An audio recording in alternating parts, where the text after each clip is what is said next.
திரு விஜய் அவர்கள் கரூரில் திரு விஜய் அவர்கள் கலந்து கொண்ட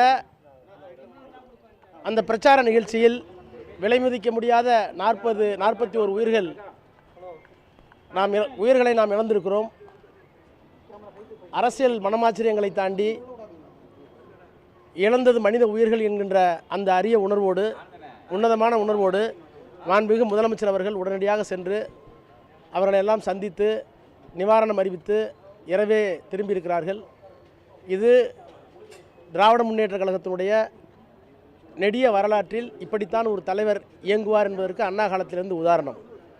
2001ஆம் ஆண்டு ஒரு மிகப்பெரிய கலைஞர் கைது செய்யப்பட்ட போது அதை கண்டித்து மிகப்பெரிய பேரணி ஒன்று நடந்தபோது வன்முறையை தூண்டிவிட்டார்கள் அரசாங்கத்தினுடைய ஆதரவோடு. அன்றைக்கு பல பேர் காயமடைந்தார்கள், சிலர் உயிரிழந்தார்கள். ஆனால் அந்த கோர சம்பவம் நடந்து கொண்டிருக்கிற போதே கலைஞர் தன்னுடைய உயிரையும் பொருட்படுத்தாமல் அதே இடத்துக்கு சென்றார் கலைஞர். அதேபோல் கொரோனா கோரத்தாண்டவம் ஆடிய போது பிரதமர் உட்பட, தமிழ்நாட்டுடைய அமைச்சர்கள் உட்பட இந்தியாவில் எந்த அமைச்சரும் எந்த சட்டமன்ற நாடாளுமன்ற உறுப்பினர்களும் அரசியல்வாதிகளும் வெளியே வர தயங்கிய காலத்தில் அப்போது ஒன்றிணைவோம் வா என்று ஒரு முழக்கத்தை எழுப்பி சட்டமன்ற உறுப்பினர்களை, மாவட்ட கழக செயலாளர்களை அவரே வெளியே வந்து பொதுமக்களுக்கு எல்லா நிவாரணத்தையும் வழங்கிய இயக்கம் திராவிட முன்னேற்ற கழகம். அவருடைய தலைவர் இன்றைக்கு இருக்கின்ற எங்களுடைய முதலமைச்சர். எனவே எப்போது ஒரு தேவை வருகிறதோ, ஒரு பரபரப்பான பதட்டம் வருகிறதோ, மக்களுக்கு தேவை வருகிறதோ, அப்போது எங்களுடைய உயிரையும் பணயம் வைத்து களத்தில் போய் நிற்பது தான் திராவிட முன்னேற்ற கழகத்துடைய வரலாறு என்பதற்காக சில இந்த உதாரணங்களை சொன்னேன். அதை போலவே இப்போது எங்களுடைய முதலமைச்சரும் செய்திருக்கிறார். இதில் அரசியல் கிடையாது. ஆனால் எனக்கு தனிப்பட்ட முறையில் சில கேள்விகள் இருக்கிறது. இப்படி களத்திலே நிற்க வேண்டிய தலைவர்கள் ஏன் கரூரில் களத்திலே நிற்கவில்லை? செய்தி அறிந்ததற்கு பிறகும் அவசரமாக செய்தியாளர்களை சந்திப்பதற்கு கூட வெட்கப்பட்டு கொண்டு பயந்து கொண்டு ஏன் சென்னைக்கு வந்தீர்கள்?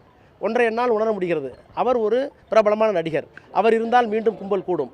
எனவே அவர் திருச்சியில் தங்கி கொண்டு இப்போது ட்விட்டர் போடுகிறார்களே, இப்போது கூட இருக்கிறார்களே, அந்த தலைவர்கள் எல்லாம் ஏன் போய் களத்திலே நின்று அவர்களுடைய காயத்திற்கு மருந்து போட்டு இறப்புக்கு நிவாரணம் கொடுத்து அவர்களுக்கு ஏன் ஆறுதல் சொல்லவில்லை?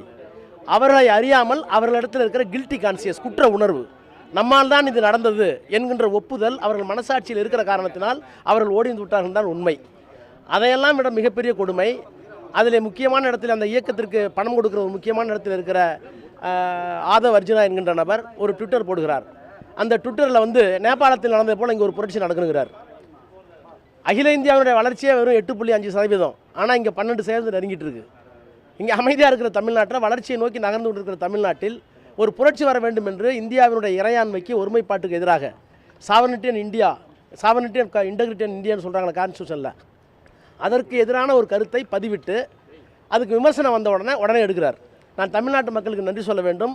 அந்த பதிவை எடுக்கிற அளவிற்கு தமிழ்நாட்டுடைய மக்கள் உணர்வோடு இருக்கிறார்கள் என்ற உணர்வு அவர்களுக்கு தெரிந்த பிறகு தான் எடுத்திருக்கிறார்கள். ஆனால் என்னுடைய கேள்வி, போட்ட அவரோ அல்லது அவரை கண்டித்தோ அந்த கட்சியினுடைய தலைவர் இதுவரை அவரை கண்டித்திருக்கிறாரா அல்லது செய்தது தவறு என்று ஒரு அறிக்கை கொடுத்திருக்கிறாரா? எனவே எந்த விதமான அரசியல் புரிதலும் இல்லாமல் தான் தோன்றித்தனமாக, சிறுபிள்ளைத்தனமாக இப்படி நடந்து கொள்வது தமிழ்நாட்டு மக்களுக்கும் தமிழ்நாட்டு அரசியலுக்கும் நல்லதா என்பதை நான் தனிப்பட்ட முறையில் உங்களிடத்தில் கேட்க விரும்புகிறேன். முதலமைச்சர் அரசியல் மனமாச்சரியங்களுக்கு அப்பாற்பட்டு இந்த நடந்த சம்பவத்தை மிக நாகரிகமாகவும் பண்புள்ள அரசியல் தலைவராகவும் முதிர்ச்சியடைந்த அரசியல் தலைவராகவும் அணியிருக்கிறார். அரசாங்கத்தின் சார்பில் அணியிருக்கிறார், திராவிட முன்னேற்ற கழகத்தின் சார்பில் அணியிருக்கிறார். எங்களுடைய அமைச்சர்கள், எங்களுடைய மாவட்ட கழக செயலாளர்கள், சட்டமன்ற நாடாளுமன்ற உறுப்பினர்கள் இன்னமும் களத்தில் இருக்கிறார்கள்.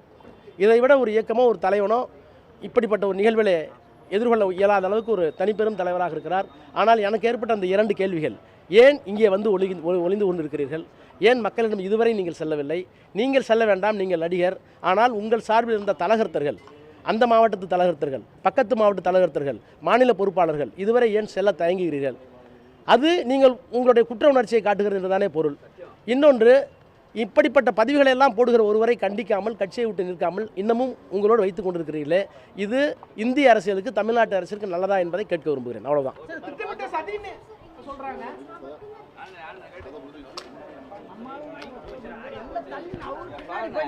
திமுக துணை பொதுச் செயலாளரும் எம்பியுமான ராசா செய்தியாளர்களை சந்தித்தார்.